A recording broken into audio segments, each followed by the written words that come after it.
कभी सोचा है अगर हजारों साल पहले एक्सटिंक्ट हो चुके जीव हमारी पृथ्वी पर वापस आ जाएं तो कैसा लगेगा? जैसे कि dinosaur, woolly mammoth, may be dodo पक्षी। बहुत सारे ऐसे स्पीशीज हैं जो कि हजारों साल पहले हमारे पृथ्वी पर थे और आज एक्सटिंक्ट हो चुके हैं। क्या आपको पता है हर एक घंटे 6 से 8 स्पीशीज जो है एक्सटिंक्ट हो जाते हैं। कई बार तो हमें पता भी नहीं चलता कि ऐसा कोई स्पीशीज धरती पे था भी।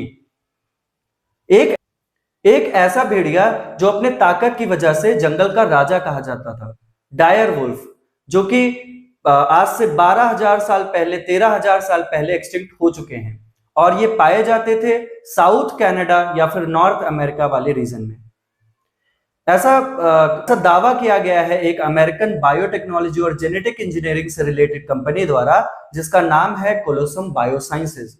उन्होंने दावा किया है कि उन्होंने 3 पप्स के फॉर्म में डायर वुल्फ को फिर से डी एक्सटिंक्ट किया है। अगर कोलोसम बायोसाइंसेज की बात की जाए तो एक अमेरिकन प्राइवेट कंपनी है जिसका काम है, जिसका मोटो है डी, जो एक्सटिंक्ट स्पीशीज हैं उनको डी एक्सटिंक्ट करना, यानी कि जो स्पीशीज हमारी पृथ्वी से विलुप्त हो चुके हैं उनको फिर से जीवन देना। क्या ऐसा पॉसिबल है? क्या जेनेटिक इंजीनियरिंग और बायोटेक्नोलॉजी या फिर बायोलॉजी का यूज करके क्या ऐसा किया जा सकता है? दावा तो कुछ ऐसा ही किया गया है। तो चलिए समझते हैं इसके पीछे का साइंस। लेकिन उससे पहले समझते हैं डायर वुल्फ के बारे में। जैसा कि हम लोगों ने बात किया कि आज से 13,000 साल पहले डायर वुल्फ एक्सटिंक्ट हो चुका था, तो फिर बात आती है कि इनके एक्सटिंक्शन के पीछे क्या रीजन था। ऐसा माना जाता है कि जो डायर वुल्फ था उसका जो कॉम्पिटिटर है, जैसे कि आज का ग्रे वुल्फ और उसके एंसेस्टर, उनके बीच में कंपटीशन हुआ। किस चीज को लेके? शिकार को लेके। ऐसा माना जाता है कि शिकार घोड़े का, बाइसन का और मे भी शायद मैमथ का भी ये लोग शिकार करते थे। बट क्योंकि शिकार कम हुआ, शिकार कम बचा, तो इसकी वजह से इनका भी नंबर धीरे धीरे कम होने लगा। अब एक तो इनका नंबर कम हो रहा था, दूसरे हम और महान, तो हमने क्या किया? अत्यधिक शिकार किया। किसका? डायर वुल्फ का। और जिसकी वजह से ये धीरे धीरे करके एक्सटिंक्ट हो गए, विलुप्त हो गए, खत्म हो गए, पृथ्वी पर रह ही नहीं गए। तो इसी वजह से इस जीव को आज एक अमेरिकन कंपनी है जिसका नाम कोलोसम बायोसाइंसेज है, उन्होंने दावा किया है कि उन्होंने 3 पप्स जो है उनका जन्म करवाया है बायोटेक्नोलॉजी और जेनेटिक इंजीनियरिंग का यूज करके। तो सबसे पहले समझते हैं कि क्या ऐसा पॉसिबल है। तो अगर ब्रॉड सेंस में बात की जाए तो ऐसा माना जाता है कि आप क्या करो कि जो भी एक्सटिंक्ट स्पीशीज है उसका डीएनए कहीं से आइसोलेट कर लो। तो डीएनए एक्सटिंक्ट स्पीशीज जो कि हजारों साल पहले एक्सटिंक्ट हो चुका है, उसका आप डीएनए कहां से पा सकते हो? एक ही आपके पास स्रोत है, वो है फॉसिल, ठीक है, यानी कि पुराने हड्डियां। तो सेम इस स्पीशीज के लिए भी, जो कि है आपका डायर वुल्फ, इसके लिए जो साइंटिस्ट थे कोलोसम बायोसाइंसेस के, उन्होंने डिफरेंट म्यूजियम्स को विजिट करना शुरू किया और लकीली उनको आप कह सकते हो 13,000 साल पुराना दांत और 72,000 साल पुराना स्कल किसका मिला? डायर वुल्फ की हड्डियां मिली, यानी उनका फॉसिल मिला। जो स्कल मिला था 72,000 साल पुराना, उसमें कान की एक हड्डी होती है जिसे बोलते हैं पेट्रस बोन। ऐसा माना जाता है कि जो कान की हड्डी, वहां पे डीएनए कंजर्व होने का बहुत ज्यादा चांस होता है। तो डीएनए को वहां से आइसोलेट किया गया। अब एक बार जब डीएनए आइसोलेट किया गया तो जीनोम की सीक्वेंसिंग की गई।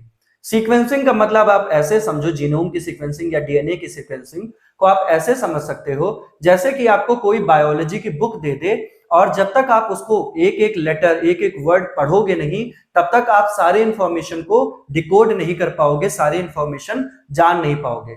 सेम इसी तरीके से किसी एक स्पीशीज का या किसी एक इंडिविजुअल का डीएनए या जीनोम, या फिर आपको उसका जेनेटिक कैरेक्टर के बारे में सारी इंफॉर्मेशन जानना है, तो आप उसके डीएनए की सीक्वेंसिंग करो।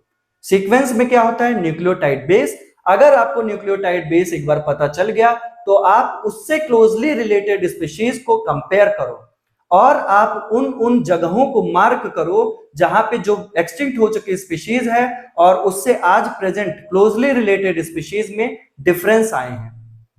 एक बार जब साइंटिस्ट को डायर वुल्फ और इनसे रिलेटेड स्पीशीज जो कि था कोयोट, जब इनसे इन्होंने सिमिलरिटी मैच की यानी कि कंपैरिजन किया तो इनको सबसे ज्यादा सिमिलरिटी मिली ग्रे वुल्फ से, जो कि कहा जाता है कई जगह 99.5% है और कई जगह 99.8% है। बट साइंटिस्ट लोगों ने कुछ ऐसे पॉइंट्स मार्क किए जो कि डायर वुल्फ और आज के ग्रे वुल्फ में डिफरेंस शो करता था। तो ऐसे 14 जीन्स में 20 पॉइंट्स इन्होंने ऐसे मार्क किए थे। तो अब इनके पास सारी चीजें हो चुकी हैं, अब इनको करना क्या है, जीन की एडिटिंग। और जीन की एडिटिंग के लिए हम लोग क्या करते हैं, एक तो रिकॉम्बिनेंट डीएनए टेक्नोलॉजी यूज करते हैं जिसे डीएनए क्लोनिंग बोलते हैं, और जीन एडिटिंग के लिए हमारे पास दो सिस्टम होता है, एक तो दोनों बैक्टीरिया से लिए गए हैं, एक रेस्ट्रिक्शन एंडोन्यूक्लियस सिस्टम और दूसरा क्रिस्पर कैस सिस्टम। तो यहां पे कोलोसम बायोसाइंसेस के जो साइंटिस्ट थे उन्होंने यूज किया है crispr cas gene editing system को।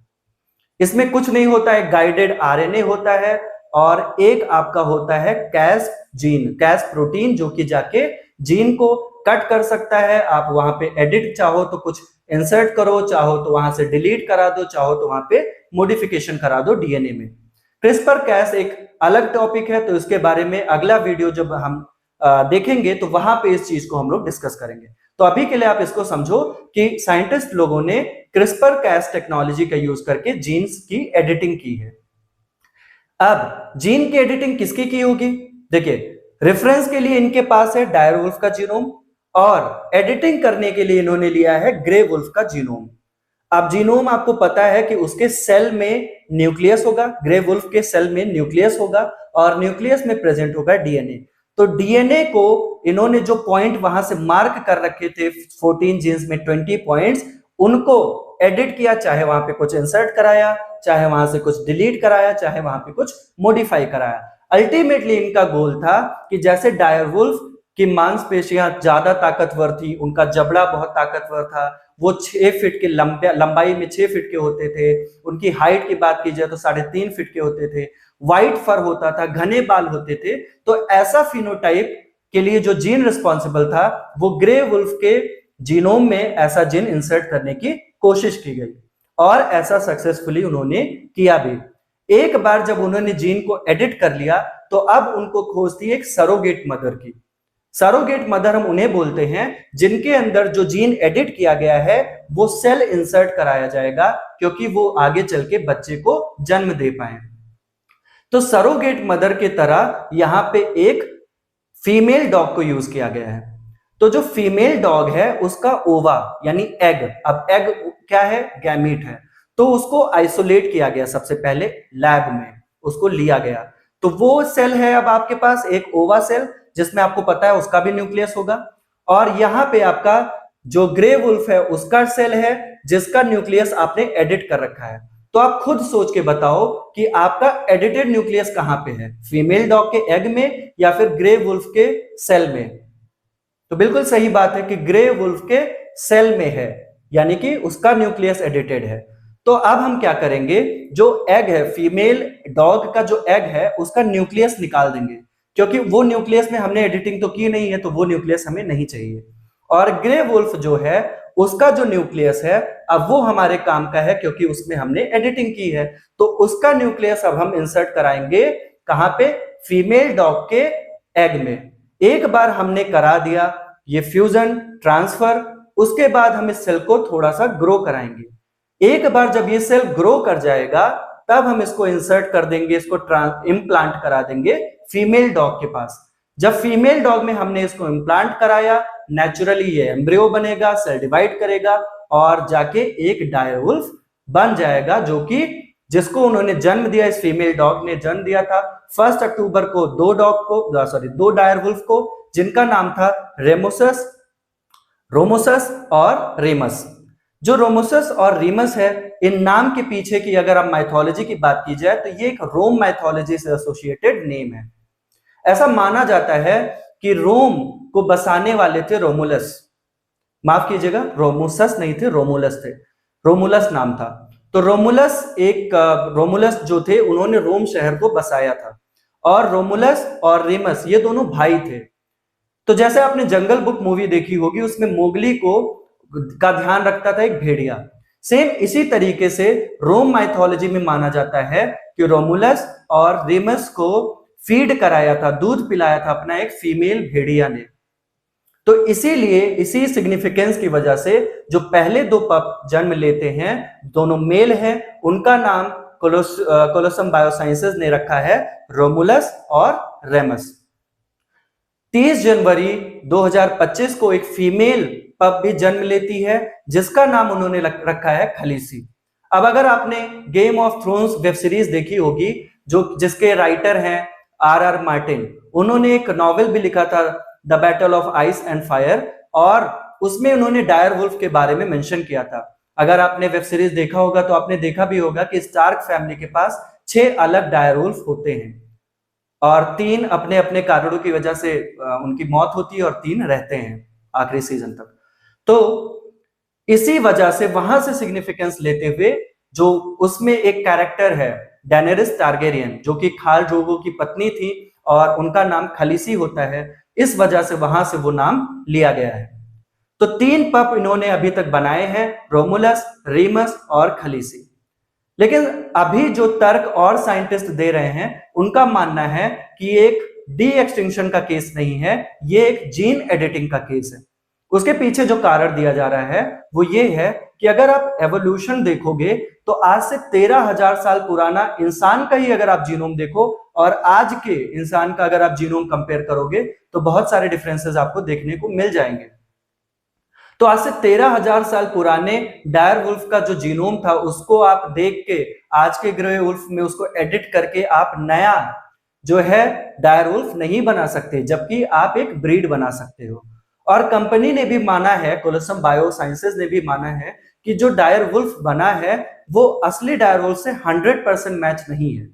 इवन जो डायर वुल्फ बना है उनको अलाउ नहीं किया जा रहा है, वो आपस में ब्रीड नहीं कर सकते हैं। इवन उनके अंदर जैसे शिकार करने की जो क्षमता होती थी पहले के डायर वुल्फ में, अभी उनके अंदर ऐसा कुछ नहीं है।